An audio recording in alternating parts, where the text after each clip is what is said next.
Joy Akini from Communication Multimedia. She participated in a continent-wide panel in Accra, Ghana last month, and she did extremely well. Angela Muriba,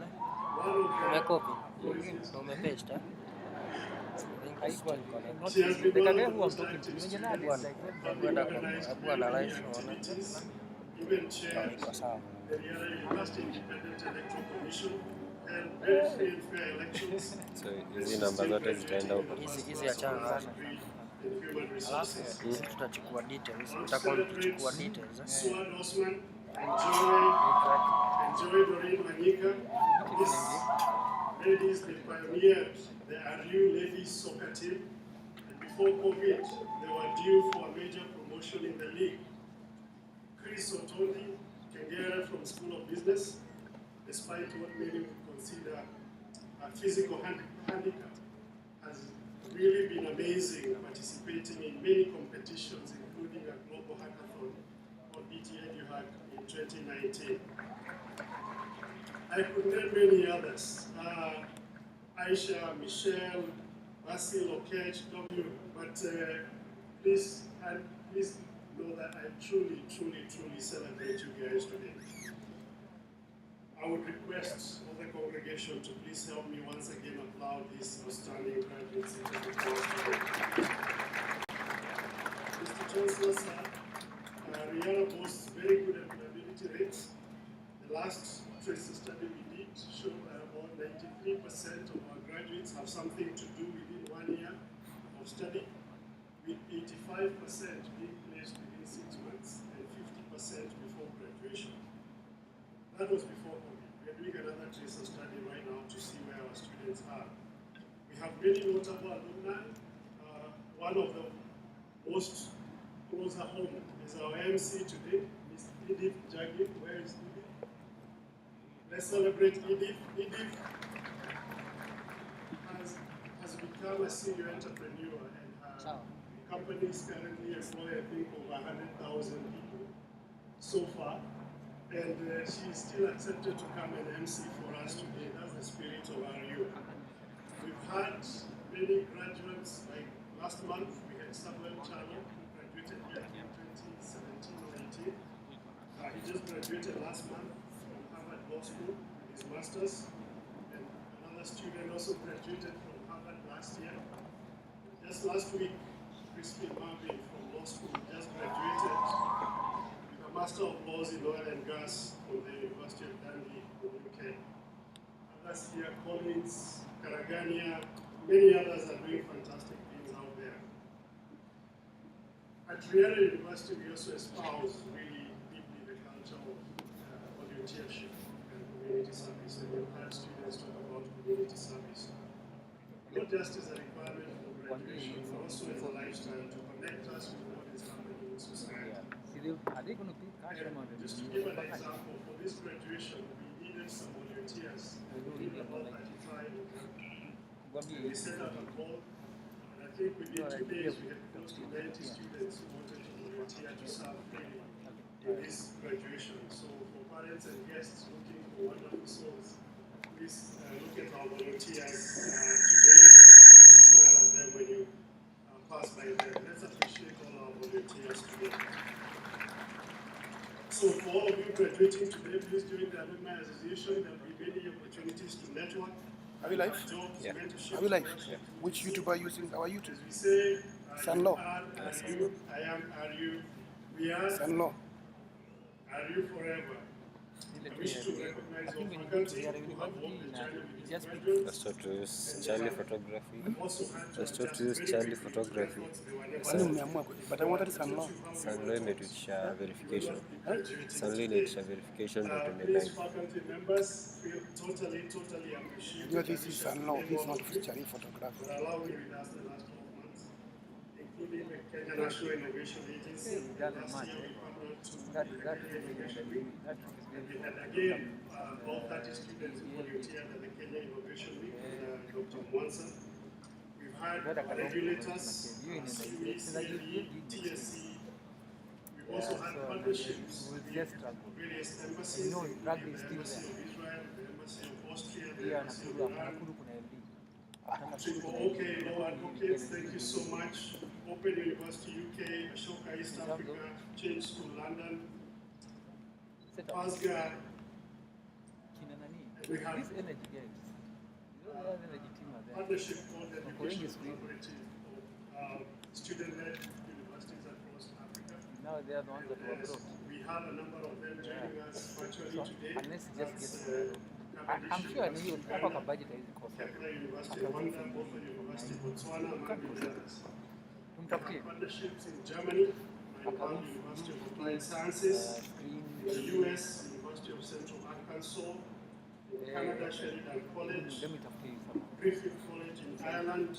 We celebrate you, Rexa in Nairobi, and our many other partners, NCBA, KCB, Nation Media, Switch Media, Standard Media, Safaricom, Liberty, many other organizations that we partner with, including Pathways International, the CEO is here.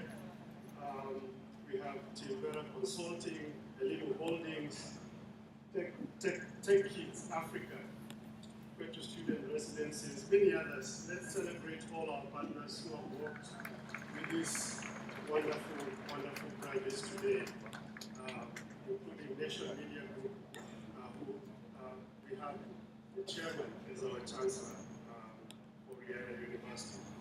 We look forward to our continued partnership as we walk this journey together. For the graduates, as you leave our you, please be guided by today's commencement day, beyond tenacity.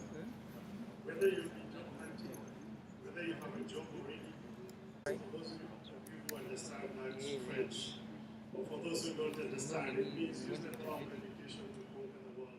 And those words really, really fresh today to me as this. The graduation today.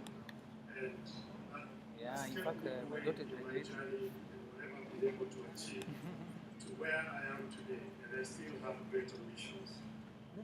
Consider also briefly the case of a former student of mine, I'm sure Susan Lemano, who is here and knows her, called Kabale Duba. She's from a small village in Tupi, Marsabit County. She trained as a nurse at Kemu, graduated well, and whereas many would have gone back to their home places and tried to say tunaomba serikali, she decided to assist other girls from northern Kenya to access education, good menstrual health, and other opportunities. And out of her selfless dedication to others, she has won many awards, and she graduated, I think, only about 7 years ago. Won many awards, including Global Citizen Award, top 35 under 35 women, and 100 most influential young Africans in 2020. She was recently awarded the Astor Guardians Global Nursing Award as the world's best nurse. So Kenya has now produced the world's best teacher and the world's best nurse. And Kabale really wanted to join us today, but because of her new identity, she was not able to come today. But I know she's watching us live, so let's celebrate Kabale and all others who are making a big difference out there. So whatever life throws at you, remember Kabale's story and my dad's words, and feel your tenacity to overcome every challenge that comes your way. As I finish, it is not anyone else that will build your dream or abort it. It is your tenacity and your mental strength. I want to leave you with 5 quick things that you need to avoid in order to feed your tenacity. Most of the times you're told what to do. I'll tell you what to avoid. Number 1, avoid pride. Someone said that ego is the anesthesia that deadens the pain of stupidity. I will repeat that, you may want to send to somebody. That ego is the anesthesia that deadens the pain of stupidity. And pride is the burden of a foolish person. Always remember the way up is the way down. If you want to be great, be a servant. The best legacy you can leave behind is not in fat bank accounts, nothing wrong with that, but some end up having even their children not even knowing what they own. The best legacy, my dear friends, is left in the hearts of other people. Muhammad Ali once think about that, be humble and seek to serve. Humble doesn't mean meek and timid. Humble means you acknowledge the need for a superior power in your life. So acknowledge the need for God in your life and you will succeed. Number two, quickly avoid mediocrity.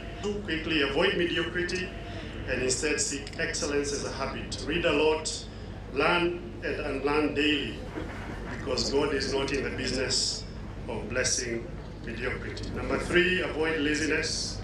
And that is not something that can be said of Riara's students. We have not seen any of that. But I would say, let's never hear these words tunaomba serikali from a Riara graduate. Sawa sawa. Go be the solution, not to faithful to your country and faithful to humanity. We are counting on you, and the world is counting on you. So go be the difference the society desperately craves for, and may the Almighty God favor you with open doors, good health, wonderful energy, great networks, and above all, may He crown all your efforts with tremendous success. Congratulations, class of 2022.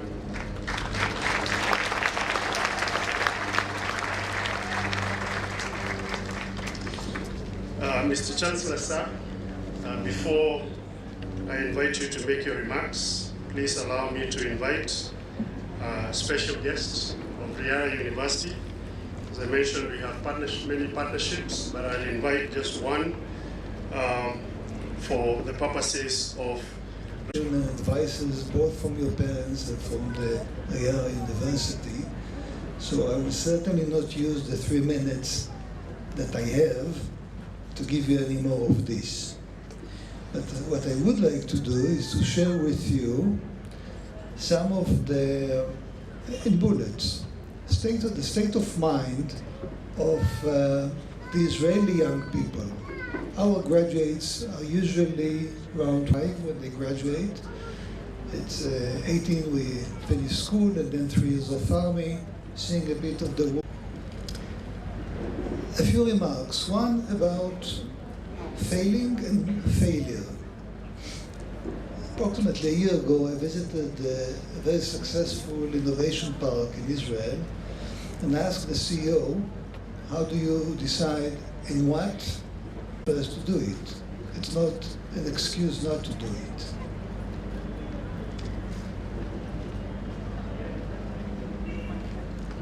The land of Israel is very scarce in resources, at least until a few years ago when we discovered gas offshore. So scarcity of resources doesn't mean much, or it means one important thing: it creates challenges and needs, and the needs bring inventions and bring motivation. So I'm sure that what I've described here about the Israeli youth, you share the same feelings and the same thoughts. And that makes only one conclusion, that you and the Israelis should cooperate and cooperate more than what we do today. So I take this opportunity to invite you all to visit us, not the embassy, Israel, and cooperate with Israelis. I've been listening to the previous speakers about the achievements in business, in education, in health, and there's excellent grounds for cooperation and to go forward together, like the guys here from Microsoft Nairobi do with Microsoft Israel. So again, I wish you good luck, and most important, whatever you choose to do, enjoy it. Thank you.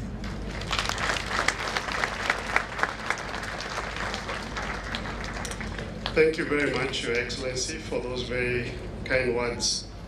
We truly appreciate them. Another round of applause for His Excellency. So distinguished guests, ladies and major that. And I know what you guys are going through. When you go through this ceremony, something very special. So I'm very happy to be part of this celebration. Congratulations, the class of 2022. May Almighty God continue to comfort their families. And I call each one of us really who drives to be careful on the road. And this year alone in Kenya, I think we can all do better. Ladies and gentlemen, and looking at the young talent here, I just had one of the alumni here is now employing 100,000 people. It fills me with immense happiness, to hear somebody who has come here, has gone out into the world and is actually making a difference. That is what it should be. I think Professor was talking about the fact that it's not easy out there. But I also want to dispel and say that out there, it depends on what you want to do. It depends on what you want to do. And also whether you have what it takes and the commitment and the fire here at heart to excel. Because if you do that, nothing is impossible. Nothing is impossible. And also I think we also need to get out of this colonial mentality we have always had, that you go to the university to graduate and get a degree so that you can go and get employed. I think that sucks. I think people, what we give you is actually the intellectual capacity to be able to be your own person, to be able to be self-employed and to employ others and to create the wealth for the country. So let us get these issues, and there's nothing wrong with employment, but let this not be our primary goal, that I'm going to the university so that I can go and become a karani in an immigration office or in the procurement office or some silly place like that.